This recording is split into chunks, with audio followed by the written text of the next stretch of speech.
IELTS speaking এ part 2 তে আপনারা সবাই জানেন কিউ কার্ড আসে। কিউ কার্ডে আপনাকে একটা কাগজ দেওয়া হবে, কাগজে কিছু পয়েন্ট দেওয়া হবে এবং ওই পয়েন্টে আপনাকে 2 মিনিটের জন্য কথা বলতে হবে।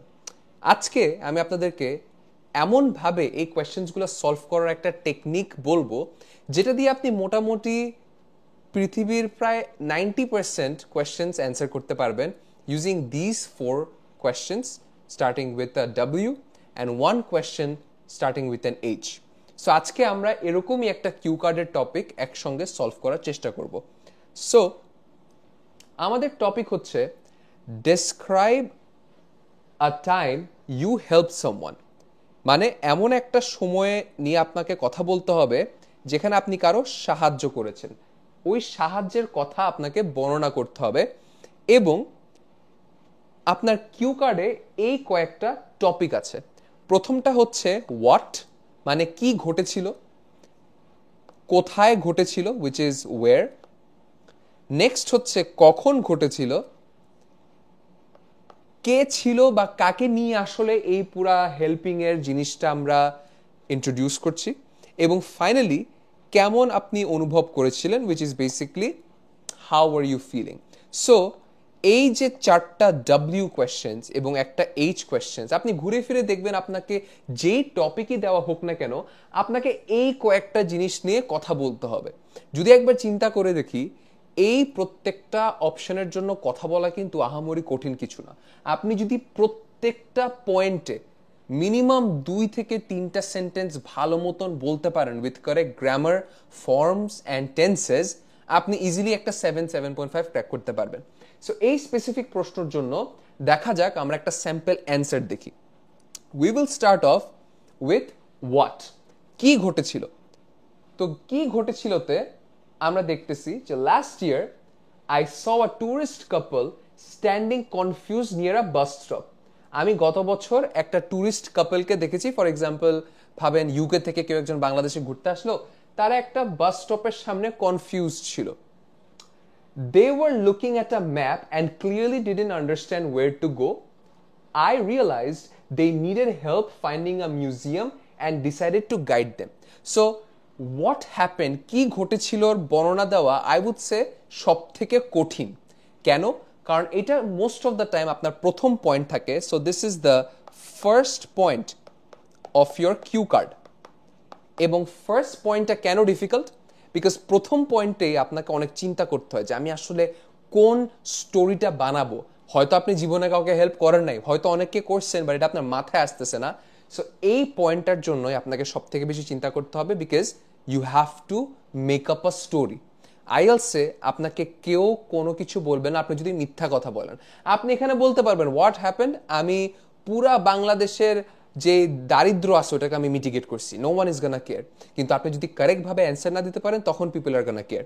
সো এই পুরো অপশনটাতে আমরা দেখলাম যে কি ঘটেছিল। আমি গত বছর একটা ট্যুরিস্টকে দেখলাম এবং যখন দেখলাম যে তারা ম্যাপ দেখে বুঝতে পারতেছিল না কোথায় যাবে, আমি তাদেরকে সাহায্য করার জন্য আগালাম। সো হোয়াট হ্যাপেন্ড আমরা ক্লিয়ার করে ফেলছি। নেক্সট আসে হচ্ছে কোথায় হয়েছিল। আমার মনে হয় এইটার অ্যান্সার দেওয়া হচ্ছে সব থেকে সোজা, কারণ কোথায় হয়েছিল আপনি ইজিলি অনেক কথা বলতে পারেন। সো কোথায় ঘটেছিল আমি এখানে লিখছি this happen near Shahbag in Dhaka. এক সেন্টেন্স মোটামুটি হয়ে গেল। Which is a very busy area with many landmarks. The national museum was just a 10-minute walk from where they were standing. এখন একটু আমরা এখানে পজ করি। অনেক বাংলাদেশি কি করে, আপনারা যখনই ওয়ের দেখেন all you write is it was in Dhaka. আমি ঢাকার বদলে আর একটু স্পেসিফিক করতেছি যে এটা ঢাকার কোথায় হয়েছে, শাহবাগে হয়েছে। এবং এতটুক বললেও কিন্তু আমি এখন 5.56 এর মধ্যে ঘোরাঘুরি করতেছি। শাহবাগটা কোন জায়গায় বা শাহবাগটা কিরকম জায়গা, ওখানে আমি বলতেছি যে it's a very busy area with many landmarks. অনেক ঐতিহাসিক জিনিসপাতি শাহবাগে আছে যেটা আসলে ল্যান্ডমার্ক। এবং আর একটা সেন্টেন্স অ্যাড করলাম এবং লাস্ট সেন্টেন্সটা হচ্ছে যদি আপনি ওই 8.5 টার্গেট করতে চান, আমি গত টপিকের সাথে এটাকে একটু রিলেট করার চেষ্টা করলাম। আমি গত টপিকে কি বলছিলাম যে ওরা আসলে একটা মিউজিয়াম খুঁজছিল এবং এখানে আমি বললাম যেখানে ওই কাপলসরা যেতে যাচ্ছে ওইটা খালি শাহবাগ থেকে 10 মিনিট দূরে। সো এগুলো অ্যাড করার ক্ষেত্রে আমি আস্তে আস্তে নিজেকে অ্যারাউন্ড 8.5 এর দিকে নিয়ে যাচ্ছি। So we are at 8 with this answer. তো কোথায় হলো আমরা এটাকে ক্লিয়ার করে ফেললাম। এরপর আসে হচ্ছে কখন হলো, ওয়েন ডিড ইট হ্যাপেন। এটার উত্তর দেওয়া সব থেকে ইজি। কখন হলো আপনি এখানে অনেক কথাই লিখতে পারবেন। এখানে আমি উইন্টার ভেকেশনের কথা বলছি, আমি এখানে একটা মাস ইনক্লুড করছি। So you can talk about seasons, এটা কোন সিজনে হয়েছিল। You can talk about the month, you can talk about the time, তখন কত বাজছিল। আবার you can also talk about the weather, যেটা আমরা এখানে সেকেন্ড সেন্টেন্সে দেখলাম, the weather was nice and the roads were not too crowded that day. So আমি কখন ঘটেছিল, আমি এখানে একটু সিজনাল কথাবার্তা আনলাম, কোন মাসে ঘটলো এটার কথা আনলাম, এবং টাইমিংয়ের কথা আমি লিখতে পারতাম যে ইট ওয়াজ অ্যারাউন্ড আফটারনুন, আমি যদি আর একটু স্পেসিফিক করতে চাই। ওকে, তো ওয়েন আমাদের হয়ে গেল। এরপর আমরা চলে আসি হু, কে ছিল, মানে আমি কাদেরকে সাহায্য করলাম। এখানে আমি বললাম যে the people I helped were a middle age tourist couple from France. তো এখানে একটু স্পেসিফিক করলাম, আমি কি লিখতে পারতাম না যে দে ওয়ার ট্যুরিস্ট, কিন্তু ট্যুরিস্টের একটু বর্ণনা দিলাম যে তারা আসলে মাঝবয়সী ছিল, তারা ফ্রান্স থেকে ছিল। উপরওয়ালা যেন আমি কেমনে ডিসাইড করলাম, হয়তো আমি কিছু ফ্রেঞ্চ জিনিসপত্র জানতে পারি। এবং they spoke basic English and were very polite when they asked for assistance.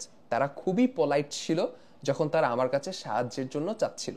So এই এক্সট্রা জিনিসগুলাও আমাদেরকে হুটাকে ক্লিয়ার করতে হেল্প করে। এখন আপনি বলতে পারেন ভাই আমি এত কিছু কেন বলতেছি, বিকজ আপনি যখন একটা কিউ কার্ড অ্যান্সার করেন, ইটস ভেরি ইম্পর্টেন্ট আপনি প্রত্যেকটা টপিককে ভালো মতন ধরেন।